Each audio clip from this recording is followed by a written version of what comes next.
school and home both are responsible to make and spoil the future of young generation. Means जो हमारा school है और घर दोनों ही जिम्मेदार है कहीं ना कहीं कोई किसी भी बच्चे के भविष्य को बनाने में या बर्बाद करने में।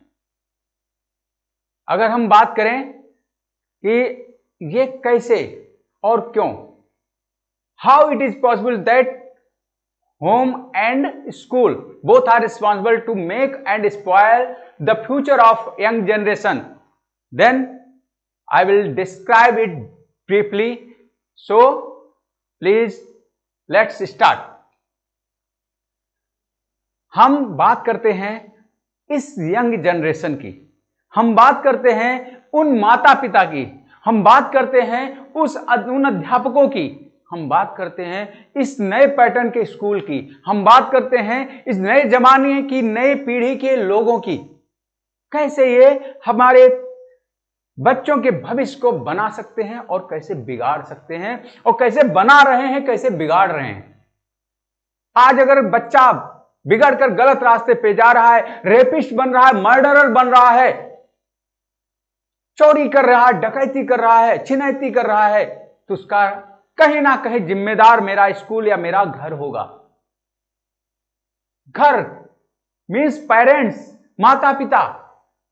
मेन जो जिम्मेदार हैं वो माता पिता हैं, क्योंकि बच्चा जब पैदा होता है तो शुरू से ना तो वो रेपिस्ट होता है, शुरू से ना वो मर्डरर होता है, शुरू से ना वो कहीं ऐसा चोर या बदमाश होता है।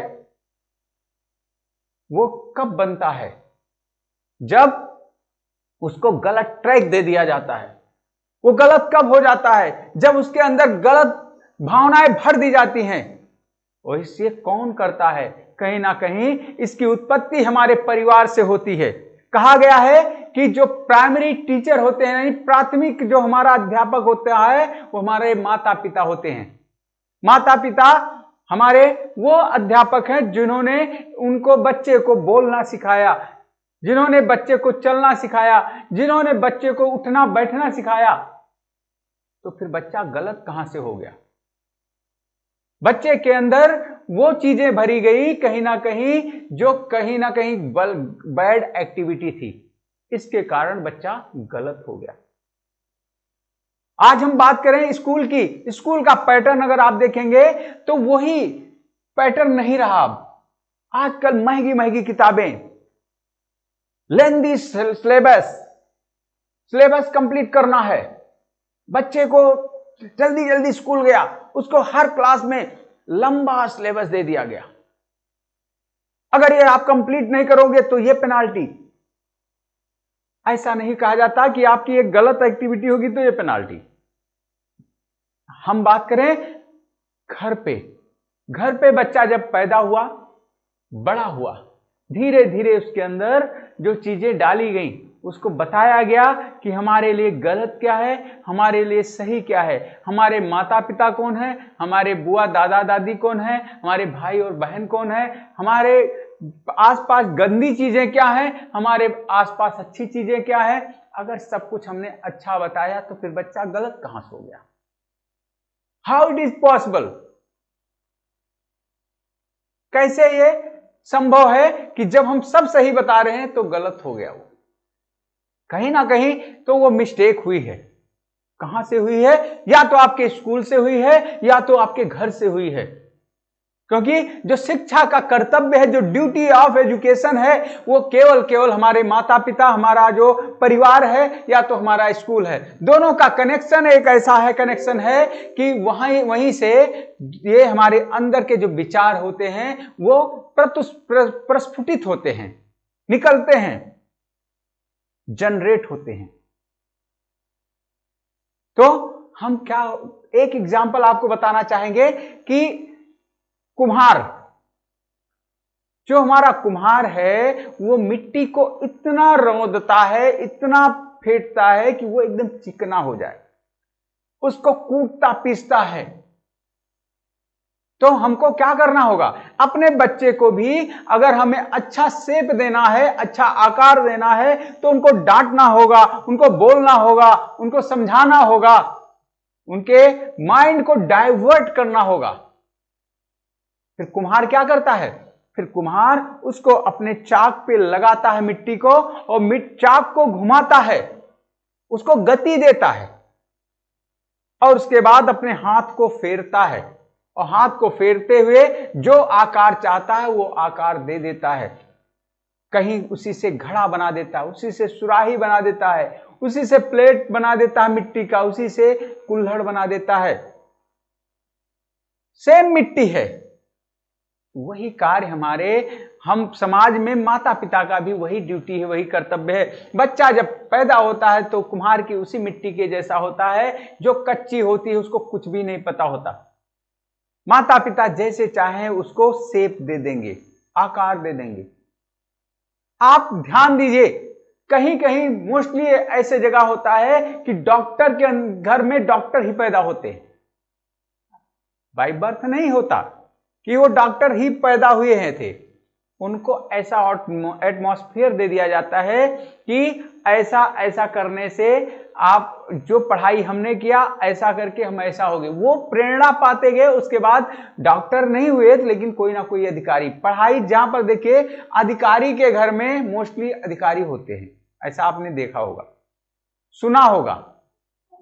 क्यों? क्योंकि वहां का जो एटमॉस्फेयर है, वहां का जो वातावरण है, उसमें जो पढ़ाई लिखाई की प्रेरणा है वो वैसी ही दी गई। और फिर क्या हुआ कि उस घर में जो वेल एजुकेटेड लोग हुए, पढ़ाई का महत्व तो बताया गया। और आजकल क्या हो रहा है, आजकल लोग मोबाइल दे दी जा रही है। मोबाइल देना गलत नहीं है, मोबाइल देने के बाद उस मोबाइल में एक्टिविटी क्या हो रही वो देखना आपका ड्यूटी है, आपका कर्तव्य है। मानते हैं हर चीज ऑनलाइन हो गई है, ऑनलाइन से पढ़ाई भी करना सही है, लेकिन ऑनलाइन अगर से पढ़ाई हो रही है या उसमें रील्स देखा जा रहा है या उसमें कुछ और चीजें देखी जा रही हैं, क्योंकि वो मोबाइल हर चीज को दिखाने के लिए सक्षम है, चाहे वो गलत एक्टिविटी हो, चाहे ये आपकी सही राइट एक्टिविटी हो। राइट और रॉन्ग दोनों वो दिखा सकता है। तो आपका बच्चा क्या देख रहा है वो आपको जज करना है, वो आपको देखना है। अगर आप उसका निरीक्षण करेंगे तो आपका बच्चा गलत ट्रैक पे नहीं जाएगा। हर चीज का एक टाइम होता है, टाइम शेड्यूल बनाना होगा, उसके लिए आपको भी टाइम देना होगा। अगर आप अच्छी शिक्षा देना चाह रहे हैं, अपने बच्चे का भविष्य बनाना चाह रहे हैं, तो आपको अपने बच्चे के लिए टाइम निकालना होगा, जो आजकल आज के पेरेंट्स में नहीं है। आज का पेरेंट्स क्या कर रहा है, वो अपने आप को बिजी, इतना ज्यादा बिजी शो करा रहा है कि उसके पास अपने बच्चे के लिए भी टाइम नहीं है। वो क्या कर दे रहा है कि चार कोचिंग ट्यूशन लगा दे रहा है, नहीं ऑनलाइन का सब्सक्रिप्शन दिला दे रहा है। मींस बच्चे को बिजी करने की कोशिश कर रहा है कि मेरा बच्चा बिजी रहे कहीं ना कहीं। लेकिन क्या वो बच्चा सही ट्रैक पे बिजी हो रहा है, ये आपने कभी भी जज नहीं किया। इसको आपको ध्यान देना होगा। उसके बाद माता पिता का यह भी ड्यूटी है कि जब बच्चे को स्कूल भेजा जा रहा है तो स्कूल में क्या पढ़ाई दी जा रही है, क्या उसको सही से गाइड किया जा रहा है या नहीं किया जा रहा है। यह भी ड्यूटी कहीं ना कहीं पेरेंट्स की है। आजकल स्कूल का पैटर्न भी बहुत सारा चेंज हो गया है। हमको वो सारी चीजें नहीं बताई जा रही हैं जो कि बहुत ज्यादा जरूरी है सोसाइटी के लिए। हमको बस सिलेबस पर ध्यान दिया जा रहा है, बच्चे को यह फोकस कराया जा रहा है कि आपको अच्छे मार्क्स लाने हैं। बच्चा अगर गलत कर रहा है, गलत कार्य करके आ रहा है, तो उसको थोड़ा सा डांट दिया जा रहा है। लेकिन अगर उसके मार्क्स गलत आ रहे हैं, कम आ जा रहे हैं, तो उसको यहां तक कि मार भी दिया जाता है, उसको इतना डांटा जाता है, उसको इतना ज्यादा प्रताड़ित किया जाता है कि तुम अब खत्म हो चुके हो, तुम्हारी सब पढ़ाई बर्बाद हो चुकी है, तुम अब कुछ भी नहीं कर सकते, तुम किसी लायक नहीं हो। ये केवल कम मार्क्स लाने बताया जा रहा है। क्या उस समय हम नहीं डांट सकते जब वो गलत किसी को गाली देकर आ रहा है, किसी को मारपीट करके आ रहा है, किसी को उल्टा बोल रहा है, या परिवार में किसी से गुस्सा कर रहा है? तो ये भी आपको ध्यान देना है कि बच्चा गुस्सा क्यों कर रहा है, बच्चे के अंदर ये सारी चीजें कहां से आई, ये बैड एक्टिविटी कहां से आई। उसके लिए आपको डांटना होगा, उसके लिए आपको फटकार लगाना होगा। ना कि मार्क्स के लिए। जब बच्चा आपका सही ट्रैक पे होगा तो मार्क्स अपने आप अच्छे आने लगेंगे, क्योंकि उसका मन पढ़ने में लगेगा और वो अच्छे मार्क्स लाएगा, अच्छी पढ़ाई करेगा, उसका एक टारगेट होगा, उसका एक गोल होगा। अगर उसके अंदर गोल नहीं है तो उसको समझाइए, उसको फ्यूचर प्लान्स बताइए, उसके अंदर गोल को जागृत करिए, उसको बताइए कि बेटा आपका लक्ष्य क्या है, आपका गोल क्या है, आप उसका गोल सेट करने में हेल्प कीजिए। और एक बार लक्ष्य अगर निर्धारित हो गया तो फिर बच्चा आपका भटकने वाला नहीं है। आपको पता होना चाहिए, बच्चे को बताना होगा कि बेटा आपके पास बहुत कम समय है उस गोल को प्राप्त करने के लिए। एक छोटा सा एग्जांपल दे रहे हैं कि आप मान लीजिए कोई किसी को प्राइज मिलना है, उसके लिए उसको उस स्थान तक जाना है, उसके पास मात्र 30 मिनट्स हैं। 30 मिनट्स हैं और उस जगह पे जाने के लिए उसको कम से कम उसके पास होना चाहिए 40 मिनट्स, 40 मिनट होना चाहिए और 30 मिनट ही उसके पास हैं और 30 मिनट में वहां पर जाना है। बच्चा क्या करेगा? उसको ये अंदर से है कि उसको वो प्राइज को लेना, उसको वो ट्रॉफी अपना लेना है। वो क्या करेगा? वो जितनी नॉर्मली जाने से 40 मिनट लगता था तो अपनी गति को बढ़ा लेगा, वो दौड़ लगाते हुए जाएगा, या उसके लिए कोई दूसरी व्यवस्था, साइकिल की व्यवस्था करके जाएगा, या उससे भी नहीं है तो कोई बाइक की व्यवस्था करके जाएगा, क्योंकि उसको पता हो चुका है, उसको गोल निश्चित है, उसका लक्ष्य दिख रहा है कि 30 मिनट में अगर वो नहीं पहुंचा तो वो सब खत्म हो जाएगा, उसको प्राप्त होने वाला नहीं है। और वहां जाने में 40 मिनट का समय लगता है नॉर्मली, तो वो अब नॉर्मल वे में वहां पहुंचने की कोशिश करेगा और उसके लिए तेज परिश्रम करेगा, और फिर एक ऐसा आपको रिजल्ट मिलेगा जहां 30 मिनट में उसको पहुंचना था वो मात्र 25 मिनट में ही पहुंच जाएगा, क्योंकि उसने एक साइड में और कहीं रुकने का कोई विचार ही नहीं था, कुछ गार्बेज वैल्यू उसके अंदर आई नहीं, कुछ गलत चीजें आई नहीं, कुछ बैड एक्टिविटी आई नहीं, कुछ सोचने समझने की क्षमता ही खत्म होगी, उसको केवल लक्ष्य दिख रहा था। और लक्ष्य दिख रहा था।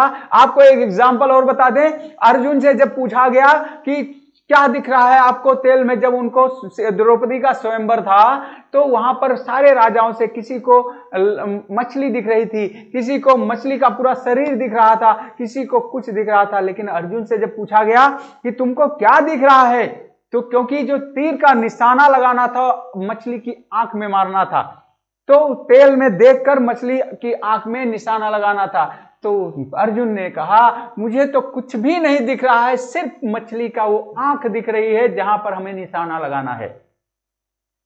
उनका कहना था कि मुझे तो केवल आंख दिख रही है, मुझे केवल वो लक्ष्य दिख रहा है जहां पर को लक्ष्य को मुझे भेदना है।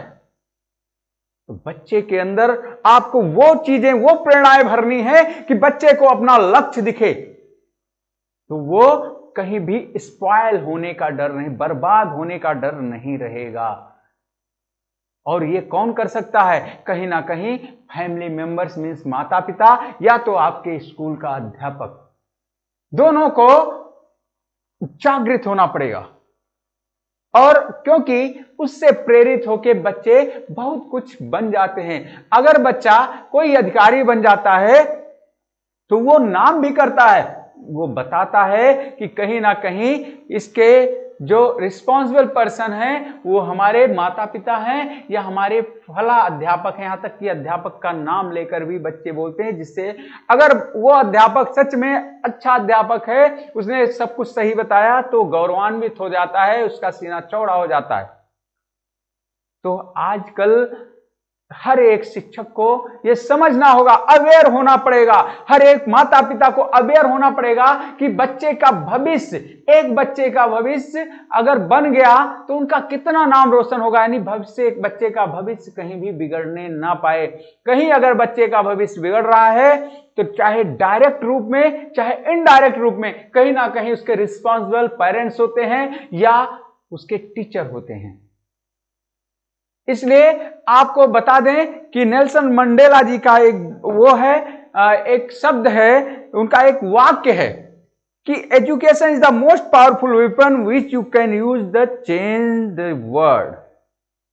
Education is the most powerful weapon which you can use to change the world.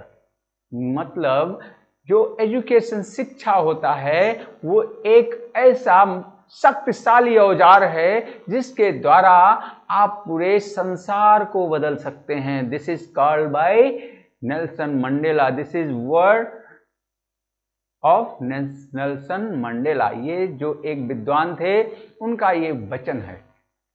यहां तक कि अगर हम बात करें तो हमारे महात्मा गांधी जी ने कहा है कि महात्मा गांधी जी ने भी शिक्षा को लेकर बहुत कुछ बताया है। मीन्स बताया है कि अगर हम बात करें शिक्षा की तो हमारा जो घर होता है यानी हमारा जो परिवार होता है वो क्या है कि वो एक ऐसा सबसे महान स्कूल हमारा घर होता है। और अगर हम टीचर की बात करें, अध्यापक कौन सबसे महान होता है? माता पिता। माता पिता से महान कोई अध्यापक नहीं है और परिवार यानी घर से बड़ा कोई स्कूल नहीं है। This is said bye Mahatma Gandhi. Mahatma Gandhi ji के द्वारा यह कहा गया था। तो बात करें अगर हम शिक्षा की तो शिक्षा ही एक ऐसा औजार है, एक ऐसा विपन है, एक ऐसा हथियार है जिसके द्वारा हम अपने समाज को, अपने परिवार को, अपने देश को बदल सकते हैं। अगर हम बच्चे के अंदर अपने न्यू जनरेशन में अच्छी शिक्षा भरते हैं तो अच्छा ज्ञान देते हैं तो कहीं ना कहीं वो अच्छा काम करेंगे और अच्छे ट्रैक पे चल के एक महान व्यक्ति की श्रेणी में आएंगे जिससे हमारे परिवार का नाम रोशन होगा, हमारे समाज का नाम रोशन होगा, हमारे स्कूल का नाम रोशन होगा, हमारे देश का नाम रोशन होगा। ये कैसे पॉसिबल है? ओनली एजुकेशन से। तो इसीलिए मैं एक बार फिर से बताना चाहता हूं, school and home both are responsible to make and spoil the young generation. School या घर दोनों कहीं ना कहीं जिम्मेदार हैं हमारे इस नई पीढ़ी को बर्बाद करने में या उनको आबाद करने में या उनको बनाने में। अगर हमारी नई जनरेशन, न्यू जनरेशन, नई पीढ़ी अगर अच्छा काम कर रही है, एक अच्छे डायरेक्शन में जा रही है तो उसके रिस्पॉन्सिबल कहीं ना कहीं हमारे पेरेंट्स, हमारा घर, हमारा परिवार, हमारा ये स्कूल होगा। तो ये अवेयरनेस है हमारे द्वारा आपको बताया जा रहा है कि अगर कहीं कोई बिगड़ हो रहा है, कहीं कुछ हो रहा है। देखिए आजकल जो तमाम सारी केसेस आ रहे हैं सामने, कुछ गलत हो रहा है। लोग कहते हैं कि यहाँ रेप हो गया, वहां मर्डर हो गया, वहां पर चोरी हो गई। ये सब क्यों हो रहा है? कहीं ना कहीं कोई व्यक्ति ही तो कर रहा है उसको। और वो क्यों कर रहा है? वो कहीं ना कहीं किसी से प्रेरित होकर कर रहा है और वो प्रेरणा कहीं ना कहीं किसी स्कूल से मिली होगी या कहीं ना कहीं किसी माता पिता से मिली होगी या किसी ना किसी परिवार से मिली होगी। तो जब हम बेसिक यानी स्टार्टिंग से ही इस पर ध्यान देंगे कि कहीं ऐसा ना हो, कहीं मेरा बच्चा बिगड़ ना जाए, कहीं मेरा पड़ोसी बिगड़ ना जाए, कहीं कि मेरा भाई बिगड़ ना जाए, तो अगर हम इसका ध्यान देना शुरू कर देंगे तो हमारा इस समाज एक सुदृढ़ और सुरक्षित समाज बन जाएगा। इस पर आपको ध्यान देना होगा, इस पर हम सभी को ध्यान देना होगा। अगर हमको ये आज एक प्रण लेना होगा, एक कसम खानी होगी कि हमको हर एक आने वाली अपनी नई पीढ़ी को ऐसा जागृत करना है कि उनको ये बैड क्या होता है और गुड क्या होता है। मीन्स किससे करने से गलत हो जाएगा, क्या करने से अच्छा हो जाएगा, क्या करने से वो बहुत ही डिफेम मीन्स वो कुख्यात हो जाएंगे, क्या करने से वो विख्यात हो जाएंगे। ये सारी चीजें, क्या करने से वो मेरिट्स के लिस्ट में आएगा, क्या करने से वो डीमेरिट्स के लिस्ट में आएगा। ये सारी चीजें बताने की जो रिस्पॉन्सिबिलिटी है वो हम लोगों की है, हमारे शिक्षकों की है, हम पूरे परिवार की है, पूरे समाज की है। हमको कहीं भी कोई कुरीतियां दिख रही हैं, कोई बुराइयां दिख रही हैं, वो भले ही मेरा बेटा नहीं है, भले ही मेरा भाई नहीं है, भले ही मेरा बहन नहीं है, लेकिन हर एक, अगर इस देश के हर एक प्राणी का एक ड्यूटी है, ये कर्तव्य है कि उसको सजेस्ट करे, उसको समझाए, उसको बताए कि ये गलत है, उसको बताए कि ये सही है, उसको बताए कि आप ये करोगे तो ये आपके लिए अच्छा होगा, आपके परिवार के लिए अच्छा होगा, आपके समाज के लिए अच्छा होगा, हमारे पूरे देश, हमारे पूरे विश्व के लिए अच्छा होगा। और अगर आप किसी एक को शिक्षित कर दिए तो समझ लीजिए कि आप एक सर्वोच्च नागरिक हुए, एक अच्छे टीचर बन गए, और एक अच्छे मार्गदर्शक और पथ प्रदर्शक बन गए, और एक अच्छे माता पिता और एक अच्छे इंसान बन गए। तो अगर आपके अंदर थोड़ी सी भी इंसानियत है तो आज से ही ये प्रण लीजिए, ये कसम खाइए कि कहीं भी अगर गलत होता मिला तो हम उसको सही के रास्ते पर ले जाने की कोशिश करेंगे, उसका मार्गदर्शन करेंगे। और हम आज से ही अपने परिवार के उस नई जनरेशन पर विशेष ध्यान देना शुरू कर देंगे जो आगे जाके हमारे देश, हमारे समाज, हमारे परिवार का नाम रोशन करने वाली है। हम अगर हम शिक्षा की बात करें, हम उस शिक्षा और शिक्षक को प्रेरित करना चाहेंगे कि वो भी ये जागरूक हो जाएं और ये सजग हो जाए और उनको, बच्चों को वो शिक्षा दें जो उनके फ्यूचर को सिक्योर कर सके। उनको वो चीजें समझाएं, सिलेबस को ही ना थोपा जाए बच्चों के लिए, सिलेबस को ही ना उनके ऊपर दबाव डाला जाए कि आपको मार्क्स लाने के लिए उनको इतना ज्यादा प्रेशर ना डाला जाए। उनको अच्छी एक्टिविटी करना बताया जाए, उनके लिए अच्छा क्या है वो बताया जाए, वो क्या करेंगे तो एक महान व्यक्ति बन सकते हैं वो बताया जाए, वो क्या करेंगे तो जिससे समाज की बुराइयों को दूर करने वाले बन सकते हैं वो बताया जाए, वो एक सोशल रिफॉर्मर बन सकते हैं वो बताया जाए। ये हम लोगों की ड्यूटी है, हमारे परिवार की, हमारे माता पिता और हमारे जो भी नई पीढ़ी है उसको समझाने का जो दायित्व है हमारे ओल्ड जनरेशन की है, हम सब की है। हम सबको उन सबको ऐसा बताना होगा कि जिससे हमारे समाज की कुरीतियां दूर हो सके, हमारे समाज में कुछ भी गलत एक्टिविटी ना होने पाए, हमारा समाज एक सुरक्षित समाज बन सके, हमारा देश एक सुरक्षित देश बन सके, हमारा परिवार एक सुरक्षित परिवार बन सके, हमारे देश का हर एक नागरिक एक अच्छे मुकाम पे जाए, एक अच्छी बुलंदियों को छुए, जिससे पूरे हमारे समाज का, हमारे देश का नाम पूरे विश्व के पटल पे एक अलग मैसेज डाले, अलग तरीके से दिखे, एक सुनहरे अक्षरों में नाम लिखा जाए। ऐसा व्यवहार प्रस्तुत करना मुझे अपने न्यू जनरेशन को बताना होगा। तो हम फिर से एक बार बता रहे हैं और इसी के साथ हम आपसे विदा लेना चाहेंगे कि हमारा जो परिवार है, हमारा जो घर है, हमारा जो स्कूल है, वो कहीं ना कहीं रिस्पॉन्सिबल है किसी भी बच्चे का, किसी भी हमारे यंग जनरेशन के लिए। हम उनको उसको बनाने के लिए और बिगाड़ने के लिए, उनके पूरे भविष्य को कैसे बना रहे हैं, कैसे बिगाड़ रहे हैं, टोटल रिस्पॉन्सिबिलिटी हमारे इस स्कूल और हमारे घर की है, हमारे माता पिता और शिक्षकों की है। तो इसी के साथ हम विदा लेना चाहेंगे। नमस्कार।